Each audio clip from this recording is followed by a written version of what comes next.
Assalamualaikum guys, ketemu lagi bareng Langga di channel ini. Oke, udah seminggu ya nggak upload video. Alhamdulillah pada kesempatan saat ini bisa upload video lagi. Oke, jadi menepati janji di video sebelumnya yang saya sempat sampaikan bahwa akan sharing tentang konsep rezeki. Jadi ini tentang berdasarkan pengalaman pribadi ya. Rezeki itu apa sih sebenarnya? Tentang apa yang sudah dialami secara pribadi. Oke teman-teman semua, ini berawal dari cerita nyata ya yang saya alami bersama dengan istri, yaitu ketika meyakinkan istri resign sampai istri itu resign.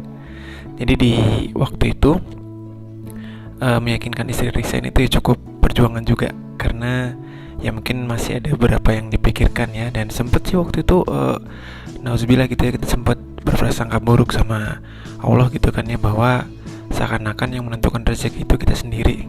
Jadi singkat cerita, akhirnya istri dengan kemauan sendiri resign. Dan setelah resign itu alhamdulillah, kalau ibaratnya matematika itu 1 tambah 1 kan 2. Nah kalau ini 1 tambah 1 tuh bisa beda, bisa 2, bisa 3, tuh bisa lebih banyak gitu ya. Intinya ketika istri kerja, suami kerja, rezekinya segitu. Ketika istri nggak kerja, suami tetap kerja, ternyata rezekinya juga udah dijamin segitu. Nah, yang saya pribadi pahami gitu ya, tentang beberapa hal, terutama yang biasanya dipesankan oleh ustadz gitu ya.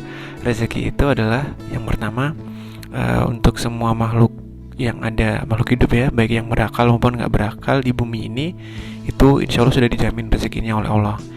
Yang kedua, bahwa kalau istilahnya kita masih diberi nyawa, beri hidup gitu, misalkan kita tidur terus besok pagi-pagi bangun, masih ada nyawanya, itu masih ada jatah rezekinya.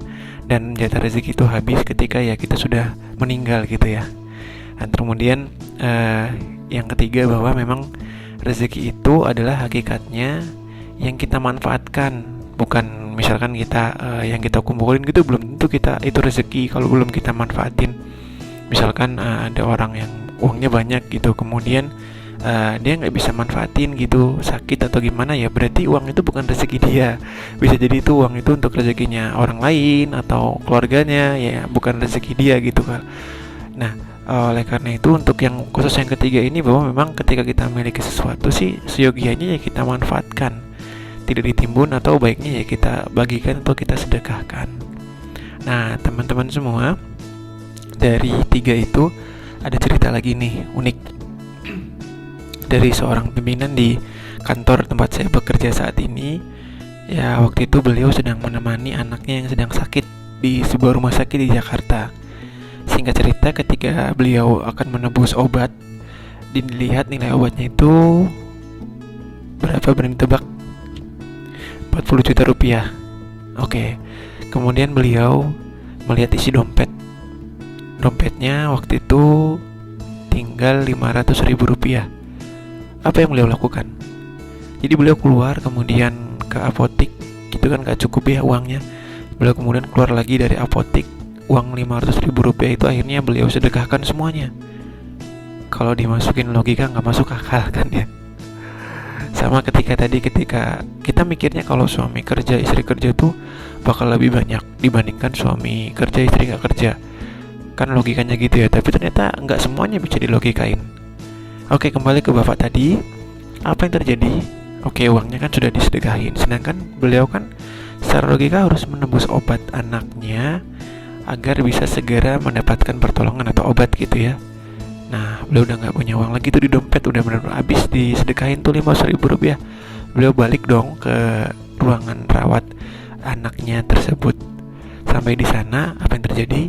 Tidak lama kemudian, ya kan, ada rekan dari bapak tersebut datang membawa amplop.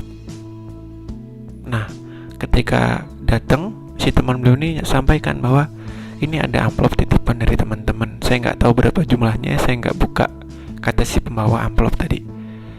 Bapak itu terkejut kan, beliau sampaikan terima kasih, dan ketika temannya pulang dibuka amplopnya. Teman-teman tahu berapa isi amplopnya? Luar biasa teman-teman, 40 juta rupiah. persis sama dengan kebutuhan beliau yang ketika akan digunakan untuk menebus obat anaknya. Apa yang terjadi? Beliau bersyukur, alhamdulillah banget.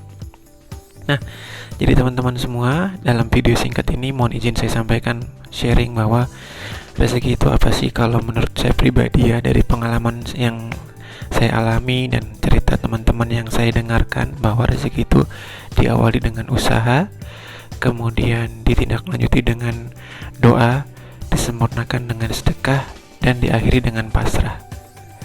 Jadi buat teman-teman semua, kalau yang merasa bahwa aku kok kayaknya kurang terus gimana, mungkin bisa dicek dulu usahanya sudah maksimal atau belum, doanya sudah maksimal atau belum, sedekahnya bagaimana, baru deh kita pasrah. Nah kalau emang udah itu semua sudah dilakukan, ya insya Allah kita tinggal tunggu saja, nanti pasti akan ada pertolongan dari Allah.